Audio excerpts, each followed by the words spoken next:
So when I was growing up, my mother would oftentimes tell me that you are what you eat. And the research is clear. The overwhelming majority of, medical issues that people have in this country, especially as we get older, it can be linked to your diet and your lifestyle. And one of those issues is high blood pressure, and very high blood pressure is oftentimes referred to as simply hypertension. And we know that in America, the number one way that we deal with health issues is to prescribe medication. So one of the critical health issues that a lot of Americans face is hypertension, which is, like I said, very elevated blood pressure. And we know that very high blood pressure can be very, very dangerous because it can lead to heart attacks and it can lead to stroke. And your heart works harder when your blood pressure is higher, right? Atherosclerosis, when your arteries become clogged, right? These are all consequences of how we eat and how we live. As we know, smoking, excess drinking, excess sugar intake, excess sodium intake, all those things can cause hypertension, right? There is a drug on the market that I want to talk about called lisinopril. And I recently learned this a few days ago. I said, man, I have to make this video because myself, my blood pressure is good. Thank God. I try my best to eat a healthy diet. I'm very active. I'm a landscaper by trade. So I'm always getting plenty of exercise. And I like to get my workout on. I like to pump the iron. I like cardio. I jump rope when I go to the gym. I do push-ups. I do calisthenics. I do all that. I love to eat fruits and vegetables. I try my best to be mindful of what I'm eating. I'm trying to cut back on carbs. I'm trying to cut back on sugar. Don't really eat too much salt, but I have some guilty pleasures like everybody else. This medication that you see on your screen called lisinopril, it actually does work to lower blood pressure in most people who take it, but it can cause some very, very serious side effects that can even be fatal for certain people. And if you're a black person, you really need to be careful with this medication because our bodies react to it quite differently. So what this drug lisinopril does is it increases the body's ability to create what is called bradykinin. And bradykinin is a peptide. It is a chain of amino acids. And if you know anything about amino acids basically instruct the body to perform certain tasks. And amino acids, as many of us know, they're the building blocks of proteins. And that's why people are so crazy about protein these days. We got to eat more protein. We do need protein.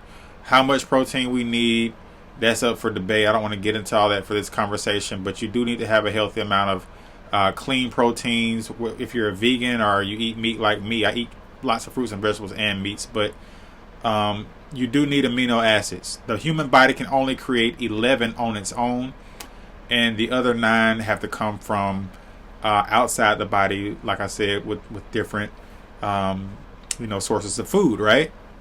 So this bradykinin that this drug lisinopril helps to create, it causes the blood vessels to what's called vasodilate, meaning to relax. And the vasodilation occurs and it helps your blood vessels open up. And when your blood vessels open up, your blood flows a lot easier, and that naturally lowers blood pressure. Well, like I said before, if you're a black person, this lisinopril can cause some very, very serious side effects, and it does cause these same side effects in white people, but they're much, much, much more likely to occur in black people, and I'll explain why in a minute. At least I'll explain what the medical community has, formulated as a very, very credible hypothesis, but there's no actual clear consensus on why it affects black people differently. And I'm going to tell you why we need to start changing our diets and lifestyle so we don't have to get on this type of medication and have all these side effects. All medications have side effects, and this is what happens to people who experience what's called angioedema, which is swelling throughout the body. It can cause, swelling in your tongue. It can cause swelling in your lips. It could even cause swelling in your throat and cause your airways to be blocked. And we know what happens when your airways are blocked. So these are some photos of people who have been negatively impacted by this medication that we're talking about. These are people who have had localized swelling in their lips, I'm not a doctor. I'm not here to tell people what to do with their health, but look at this man's face. These are real people. You can go online and find these same photos, and they got their eyes, blocked out for a reason. Some of their eyes are shown. But like I said, most people who take this will probably not suffer from this condition called angioedema. And I'm going to get to why it affects black people. I guess I can go ahead and talk about that right now. If you're a black person, our bodies don't break down the peptide bradykinin as effectively as white people do. And when your body doesn't break it down, your blood vessels can start leaking. And when your blood vessels leak, it causes plasma to get into the body. And the plasma's, as we know, plasma's in your blood. And the plasma's not supposed to leak your body outside of your blood vessels. You're not supposed to have leaking blood vessels, right? Scientists have come up with this theory that black people are naturally predisposed to having high blood pressure because we don't excrete sodium the way that our white counterparts do and some other people around the world. And they say the reason why our bodies don't break down sodium as efficiently as other, people around the planet is because we're of African descent. And Africa, at least the part of Africa where we're from, specifically West, if you're a black American, our ancestors come from West Africa, places like Nigeria, Togo, Liberia, right? Ghana, right? Cameroon, places like that.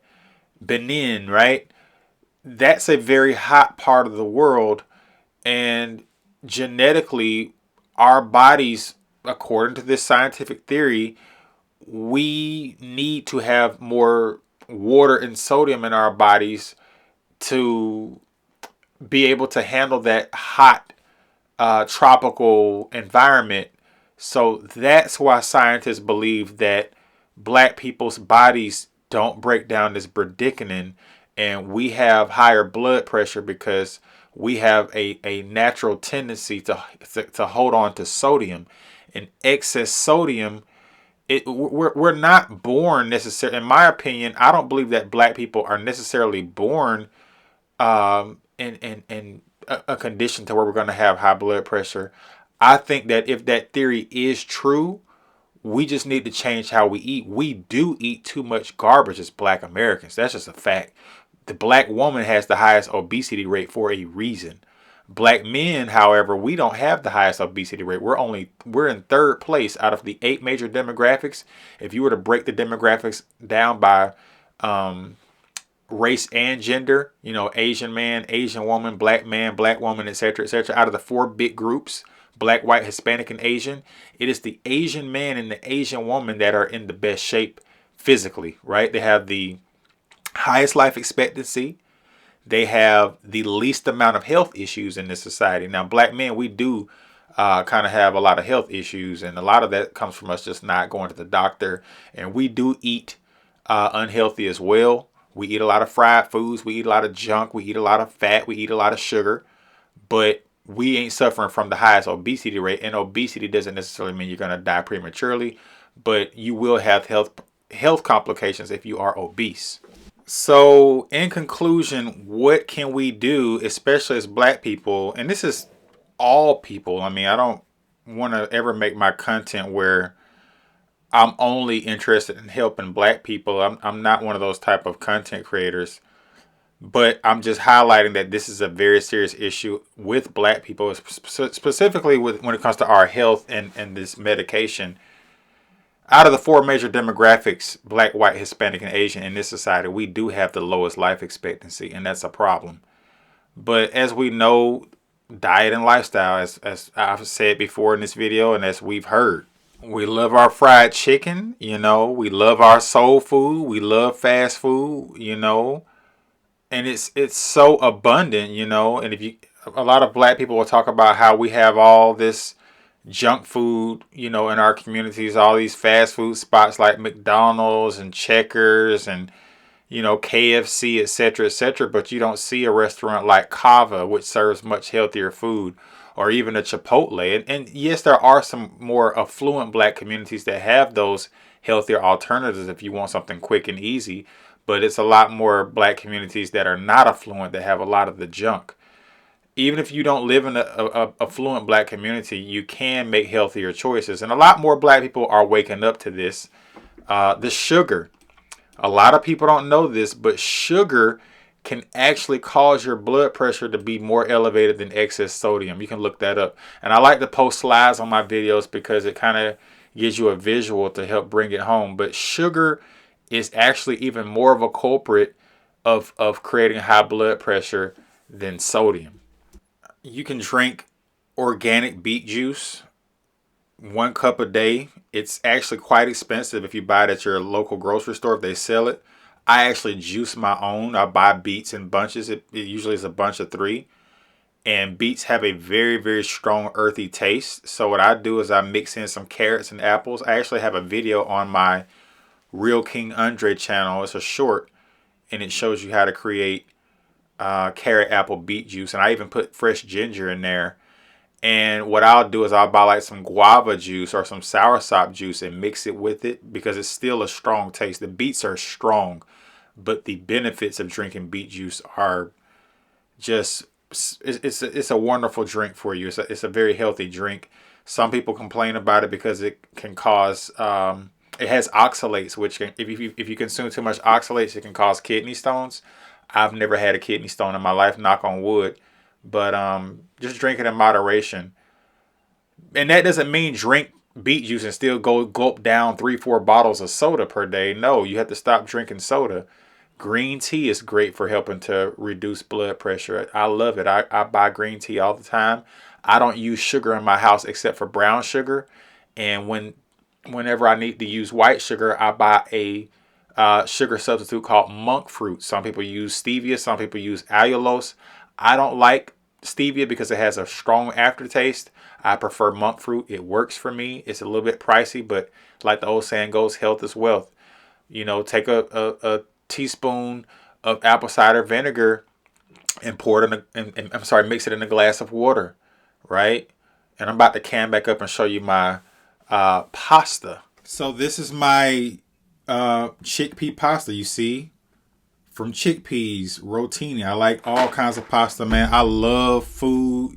Y'all see I be doing my cooking videos on my Real King Andre channel. I'm probably going to post this video on my Real King. If you're not subscribed to my Real King Andre channel, that's where I do a lot of my, just straight up cooking. I'm going to start putting up a little bit more health and wellness content, traveling, all that good stuff.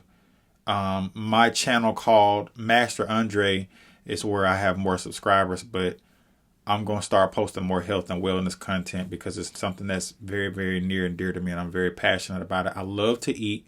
I love good food, and I believe that we as a society need to get healthier. There's too many obese people. There's too many people dying premature deaths. And 80% of all health-related issues, medical issues are preventable, especially heart issues, especially high blood pressure. And some people are like, oh, well, high blood pressure run in my family. It doesn't have to. You don't have to have high blood pressure. You don't. And I know there are always outliers. There are always going to be situations where people are born with, heart conditions. That's a real thing, right? Some people do have, even people born with holes in their heart. I think all humans are born with holes in their hearts when we're, infants, but those holes naturally close up. But for some people, those hearts never close up completely. So I'm not saying that for some people, this is not an issue they can't, get away from no matter what they do, because it can happen. You can be born with a, defective heart. You can be born with, birth defects. That's a real thing. I'm not here to dismiss that. But the overwhelming majority of people, even us black people that suffer from hypertension the most and a lot of preventable health issues the most, the overwhelming majority of the health issues that we have in the black community are not genetic. We are not naturally predisposed to having all these health issues that we're having. We just got to change how we eat, and we got to exercise. Replace your white sugar with monk fruit or stevia, right? Don't use iodized table salt. Use sea salt. Sea salt has a little bit less sodium than regular table salt, right? Some people like Himalayan pink salt. I find it to be even saltier. I don't care for it. I like sea salt, right? My pasta, I love pasta. I just made me some spaghetti the other night. I use chickpea pasta. It takes a little longer to cook and it has a different texture, but man, you get used to it. I do brown rice and wild rice instead of white rice. I do half white rice. I'm sorry. Half wild rice, half brown rice. I be wanting to stop at Chick-fil-A and Popeyes all the time because I know what it tastes like. When you eat certain foods that taste so good, it gives you pleasure, right? There's a rush of this chemical in your brain called dopamine when you eat certain foods. And that's why you want to keep eating them. And they even put, chemicals in our food to make them more addictive. It's a real thing. It's diabolical what they do. You go to the grocery store, the cake and pie section is just calling your name. I get it. I go to Publix, I be like, man, look at that. I love Publix's carrot cake. I love the oatmeal raisin cookies. I love sweets. I love it. But I know I have to be disciplined. Instead of eating those cakes and pies and cookies, I'm just going to get me an apple. That's my dessert. Even though apples have sugar, natural sugar is way better for you than white sugar. Anything white that's not natural, like white rice, white rice, white sugar, white flour. When I go to this pizza spot here in Atlanta, I go to this place called Blaze Pizza. I do cauliflower crust now. But when I get my toppings, I'm like, it's still processed. Processed meats, processed anything. High blood pressure. It's going to elevate. In moderation, every now and then, it's okay. Once a month, once every other month, okay, go have your fast food. But every week, 2-3 times a week, 3-4. I know some people that don't cook at all. Don't want to cook. Don't even try to cook. And if you know how to cook, if you just learn how to cook, you would be way more satisfied with your home cooked meal than fast food or something frozen or something highly processed. And your body will thank you later. My mother used to always say, take care of your body and it'll take care of you. And without further ado, that's the end of the video. I appreciate y'all watching. Let me know what y'all think in the comment section. Remember, health is wealth. I'll catch up.